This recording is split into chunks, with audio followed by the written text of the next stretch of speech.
So MrBeast told us his chocolate was healthier than Hershey's. Bold claim, right? And honestly, when you actually look at the comparison, it feels kind of weak. Like, we're really out here comparing ourselves to Hershey's as the health standard? That's the bar? That's where the skepticism started for a lot of people, because if the pitch feels shaky from day one, what else are we not being told? And oh boy, there was a lot we weren't being told, because underneath all that shiny branding and those viral giveaways, things were messy, lies started surfacing, lawsuits piled up, PR disasters became weekly occurrences, investigations popped up, legal trouble, profit struggles. The whole thing unraveled faster than anyone expected. Here's the wildest part. Feastables used to sell out instantly, like you couldn't keep it on shelves. And then profits tanked, sales dropped hard. So the question everyone's asking is, how did it fall apart this fast? Let's rewind to early 2022. MrBeast launches Feastables as this better-for-you chocolate brand. Simple ingredients, massive prizes, and a whole anti-junk food vibe. The pitch was clean, the branding was slick, and people were ready to believe in it. The big selling point? 5 ingredients. That's it. Minimal, clean, guilt-free snacking. And because it's coming from MrBeast, a guy millions of people trust, it had automatic credibility. When your favorite YouTuber tells you something's better for you, you kind of just believe it. Then came the launch video. I built Willy Wonka's chocolate factory. We just launched Feastables in Australia, as you can tell by the Sydney Opera House. and to celebrate, we're going to be giving random people that buy Feastables this Lamborghini and 9 other cars.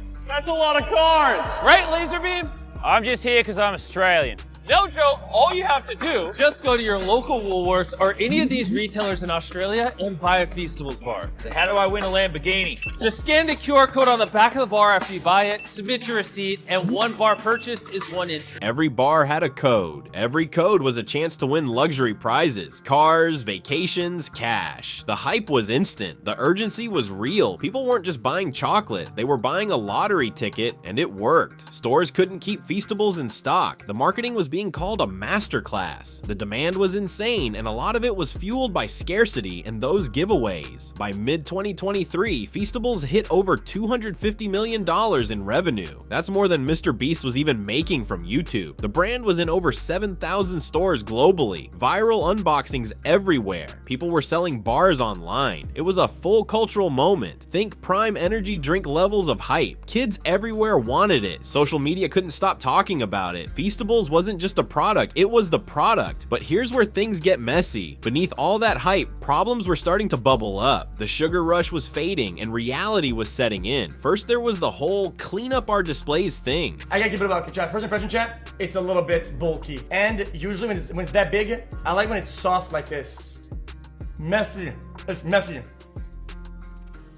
No, Jimmy, this is a no. Just no. It's messy. MrBeast asked fans to tidy up store shelves, and the tweet went viral for all the wrong reasons. People were not happy. It felt tone deaf, and the backlash was immediate. Then came the child labor allegations. Viral claims started spreading about cocoa sourcing in West Africa. Now, to be fair, pretty much every major chocolate brand has faced similar accusations, and there's no proof MrBeast even knew about it. Feastables said they had Fair Trade and Rainforest Alliance certifications, but the damage was done. The optics were bad, and that conversation didn't just go away. Brand image took a hit, facts or no facts. And the legal issues? Oh, they were just getting started. The Children's Advertising Review Unit flagged Feastables for misleading ads. Apparently, those taste test reactions in the marketing videos were exaggerated. Trust in the marketing started cracking. But the funniest mess? The D's Nuts lawsuit. Yes, really. Feastables launched a peanut butter flavor called D's Nuts, because of course they did. It's on brand for MrBeast's humor. He's nuts. Got him. Got him.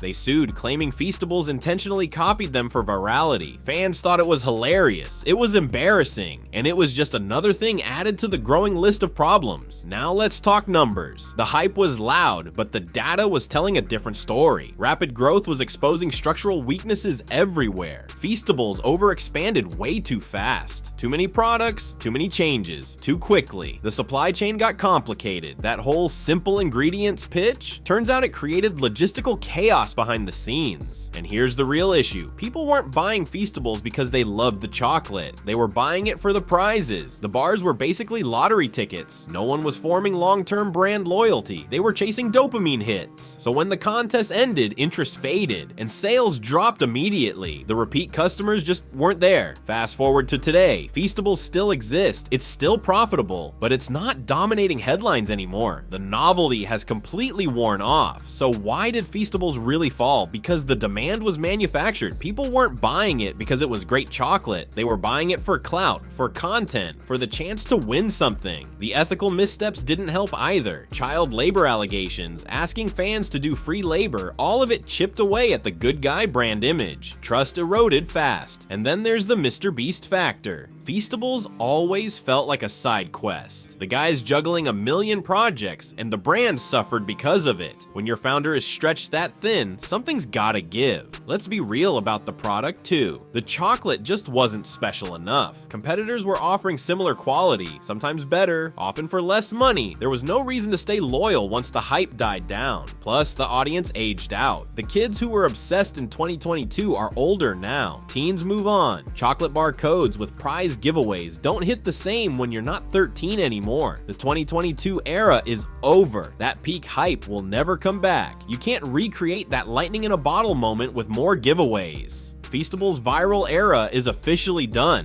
and honestly, it was inevitable. You can't build a brand on hype alone. Eventually, the product has to stand on its own, and when it didn't, everything else just collapsed.